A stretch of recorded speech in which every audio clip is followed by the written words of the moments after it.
बिस्मिल्लाहिर्रहमानिर्रहीम अस्सलामुअलैकुम वरहमतुल्लाहि वबरकातुहू। आपकी होस्ट जिस्मानी मसाइल चैनल के साथ एक बार फिर आपकी खिदमत में एक नए मौजू के साथ हाजिर है। मैंने आज ये मौजू इसलिए चूज़ किया कि काफ़ी सारे जो लोग हैं, जो मरीज़ हैं, उन्होंने फरमाइश की थी कि उस पर एक वीडियो बनाई जाए और उनको तफसील से बताया जाए कि वो क्या इस्तेमाल कर सकते हैं इस बीमारी में और क्या नहीं। तो आज का मौजू मेरा गुर्दे से रिलेटेड है, यानी गुर्दे में जो रसौलियाँ हो जाती हैं और जिन लोगों को डायलिसिस होता है तो वो बहुत परेशान होते हैं, क्योंकि ये एक बहुत बुरी और बहुत बुरी बीमारी है। तो अल्लाह ताला से दुआ करेंगे कि अल्लाह ताला हम सबको अपने हिफ्ज़-ओ-मान में रखे और तमाम तर बीमारियों से महफूज फरमाए। आमीन सुम्मा आमीन। लेकिन जो लोग इस तकलीफ़ में मुब्तला है, गुर्दे की तकलीफ़ एक वाक़ई बहुत ज़्यादा बुरी तकलीफ़ होती है। लेकिन तकलीफ़ चाहे कोई सी भी हो, बहुत ज़्यादा तकलीफ़ बहुत ज़्यादा नुकसान का बाइस होती है जिस्म के लिए।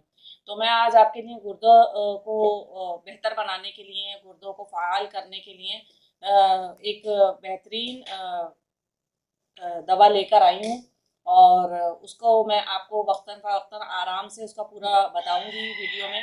आप भी मेरी वीडियो में एंड तक जुड़े रहिए। जिन लोगों ने मेरे चैनल को सब्सक्राइब कर लिया है उनका बहुत बहुत शुक्रिया, और जिन्होंने अभी तक नहीं किया कीजिए सब्सक्राइब, लाइक कीजिए और इस चैनल को शेयर कीजिए ताकि ज़्यादा से ज़्यादा लोग बीमारियों से फ़ायदा उठा सकें। और यकीन कीजिए कि अल्लाह ताला ने ज़मीन और आसमान में जो चीज़ें हैं उनके लिए हमारे लिए शिफा रखी है, हमारा ईमान है। तो आप लोगों से अर्ज़ करती चलूँ कि बराए मेहरबानी नेकी कीजिए और इंशाअल्लाह उसका सिला भी आपको नेकी की सूरत में मिलेगा। तो ये कोई ऐसी दवाइयाँ नहीं हैं जो कि आपको बस बता दी जाती हैं। इस पे बहुत सारे मरीज़ अल्हम्दुलिल्लाह सैकड़ों, हज़ारों के हिसाब से सेहतयाब होते हैं और उनको शिफा मिलती है। तो सबसे पहले आपको मैं बताती चलूँ कि परहेज़ कीजिए उन चीज़ों से जो आपको डॉक्टर खाने को मना करता है। मैं हरगिज़ ये नहीं कहूँगी कि बीमारी गुर्दों की रसौली में या डायलिसिस में आप अपनी दवा छोड़ दीजिए, आप अपनी दवा को इस्तेमाल कीजिए। लेकिन उस दवा के साथ इस दवा का इस्तेमाल कीजिए जो मैं आपको बता रही हूँ। 40 रोज़ के अंदर इंशाअल्लाह बिइज़्निल्लाह आपका जो डायलिसिस है वो ख़त्म हो जाएगा, गुर्दे की रसौली वगैरह सब ख़त्म हो जाएगी अल्लाह के हुक्म से इंशाअल्लाह ताला। ये मेरा ईमान है और काफ़ी सारे लोग इससे फैज़याब हुए हैं। तो सोचा आपकी खिदमत में अर्ज़ करती चलूँ। गुर्दे की तकलीफ़ बहुत ज़्यादा तकलीफ़ का बाइस होती है। तो आपके लिए अर्ज़ करती चल रही हूँ कि गुर्दा बेहतर बनाने के लिए आप क्या करेंगे। अगर आपके गुर्दे में रसौली हो या इनकी सफाई यानी डायलिसिस हो रहा हो, तो मैं आपको बताती हूँ कि आपको क्या इस्तेमाल करना है। अगर आपको कोई बात समझ में नहीं आती, डिस्क्रिप्शन बॉक्स से आप उठा सकते हैं रेमेडी और उठाकर आप उसको इस्तेमाल कीजिए 40 रोज़ तक। इंशाअल्लाह इंशाअल्लाह 40 रोज़ के अंदर आपको इंशाअल्लाह डायलिसिस से निजात मिल जाएगी और आपके गुर्दे बिल्कुल फ्रेश जैसे बच्चे के होते हैं, इस तरह आपको इंशाअल्लाह इंशाअल्लाह मिल जाएंगे। तो चलिए चलते हैं अपनी रेमेडी की जानिब। तो रेमेडी ये है कि जिन लोगों के गुर्दे में रसौली बताई गई हो या उनको डायलिसिस हो रहा हो, अपनी दवा के इस्तेमाल के साथ वो एक चावल कुश्ता सोना, एक चावल कुश्ता सोना, एक चावल आरसिंग नंबर 2, एक रत्ती कश्ता सिंह, एक माशा सुमलो मिलाकर 100 मिलीग्राम कैप्सूल भर लीजिए। यानी ये चीज़ें मैंने आपको बताई हैं उसी मिकदार में इन सबको आपस में मिला लीजिए। और आजकल जो कैप्सूल मिलते हैं जेली के, उसमें आप ये भर लीजिए 100 ग्राम कैप्सूल में।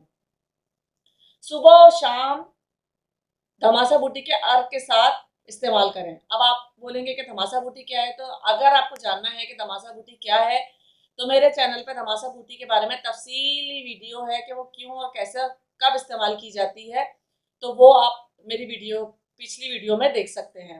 अगर डायलिसिस रोजाना भी हो रहा हो तो ये नुस्खा एक हफ्ता इस्तेमाल से हर दूसरे रोज होने लगेगा और 40 रोज के इस्तेमाल से हर 15 रोज बाद, और इंशाल्लाह आगे इसको डायलिसिस इंशाल्लाह खत्म हो जाएगा, यानी आपके गुर्दे बिल्कुल ठीक हो जाएंगे।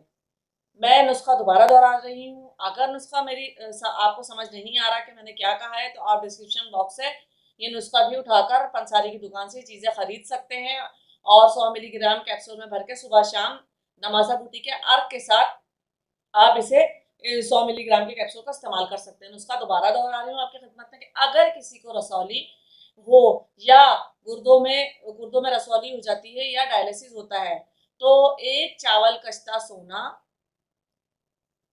एक चावल आरसीन, नंबर 2,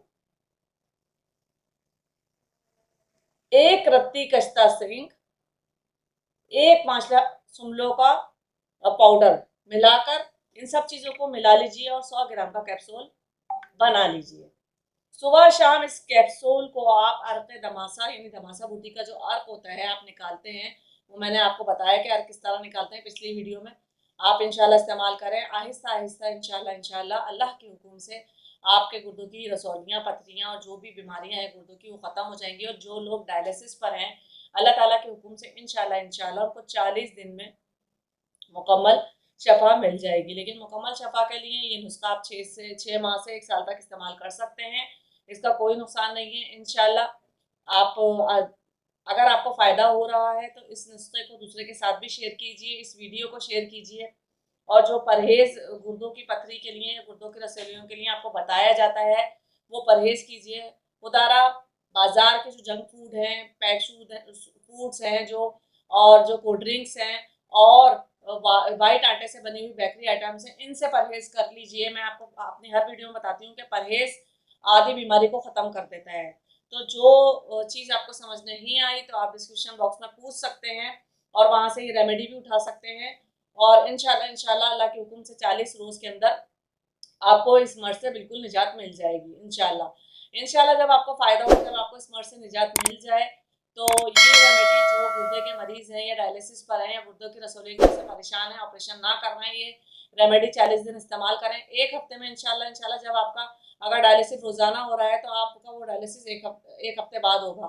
दूसरे यानी तीसरे हफ्ते में इस्तेमाल करने से, यानी 40 रोज़ तक इस्तेमाल करने से इंशाल्लाह आपका डायलिसिस खत्म हो जाएगा, यानी आपके गुर्दे बिल्कुल रिन्यू यानी हो जाएंगे नए। तो आप ये रेमेडी दूसरों के साथ भी शेयर कीजिए, नेकी करिए और नेकी का सिला नेकी की सूरत में ही पाइए, क्योंकि अल्लाह ताला फरमाते हैं कि अगर कोई इंसान किसी एक इंसान के यानी अकेले में उसके साथ नेकी करता है तो मैं उसके साथ मजबे में रहम फरमाता हूँ। तो आप भी दूसरों के साथ रहम और भलाई का मामला कीजिए और दूसरों को भी इससे मुस्तफीद कीजिए। इंशाल्लाह एक नई वीडियो के साथ दोबारा हाजिर होंगी। उम्मीद करती हूँ आपको मेरी वीडियो ज़रूर पसंद आएगी और इंशाल्लाह से ज़रूर फ़ायदा होगा। अपना बहुत ख्याल रखिएगा। अपनी होस्ट को इजाज़त दीजिए। अस्सलाम वालेकुम व रहमतुल्लाहि व बरकातुहू।